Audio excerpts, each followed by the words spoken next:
This is part 3 of the Chapter 13 lecture notes. Polyploidy, okay, I'm sure that you recognize ploid, or the word part ploid, when we say diploid and haploid. So if diploid means 2 copies of a chromosome, then polyploidy means many copies of the chromosome. So triploid, and even more sometimes. Triploid means there's 3 copies of each chromosome.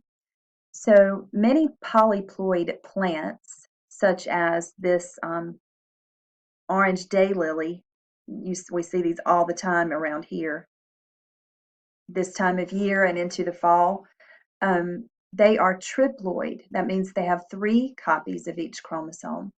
The daylily is Hemerocallis fulva, and a lot of times if they're polyploid, they will be large and robust. They'll be larger.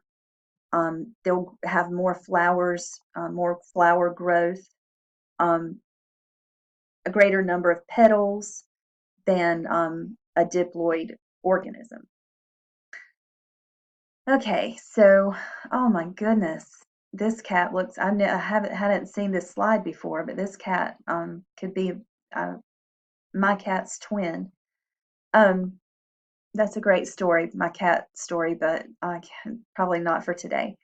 But anyway, this is what's called a tortoiseshell cat, and coat color in cats is located on the X chromosome. So the gene for coat color is located on the X chromosome. In the embryonic development of female cats, one of the 2 X chromosomes is randomly inactivated. Okay? One of the 2 X chromosomes is randomly inactivated. And if that happens, if the cat has 2 different alleles for coat color, it's going to have a tortoiseshell pattern, because it's going to express both in patches. Okay, so if the cat has 2 different alleles for coat color,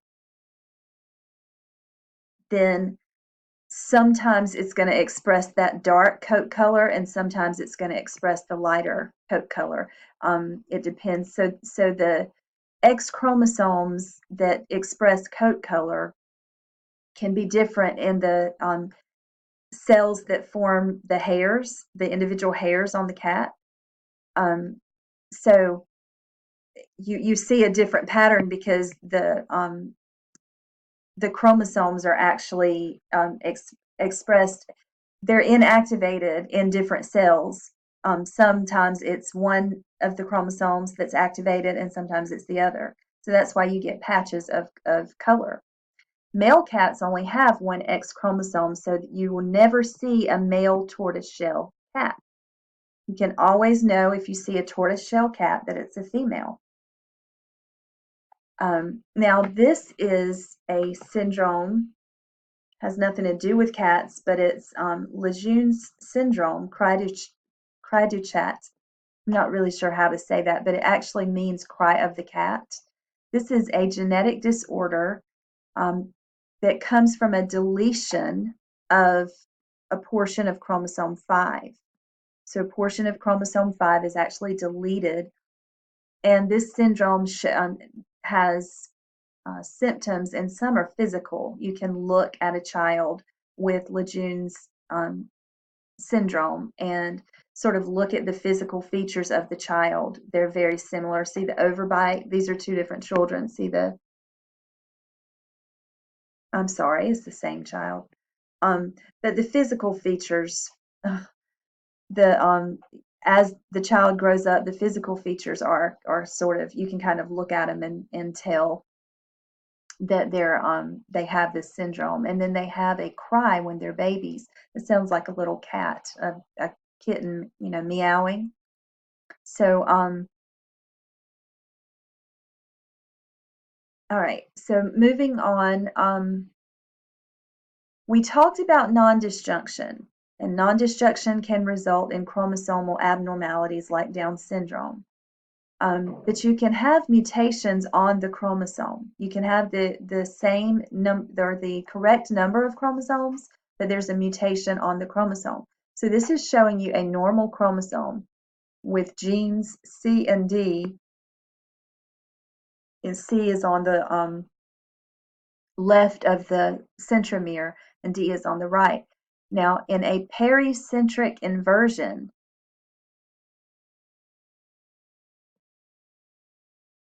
the C and the D, which are on either side of the centromere, are inverted. They switch places.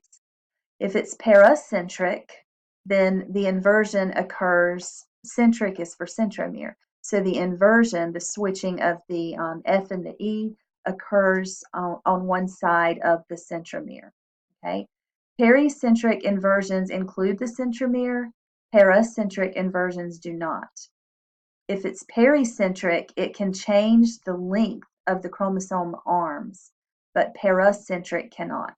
So only pericentric inversions can change the length of the chromosome arms, and it's because they include the centromere.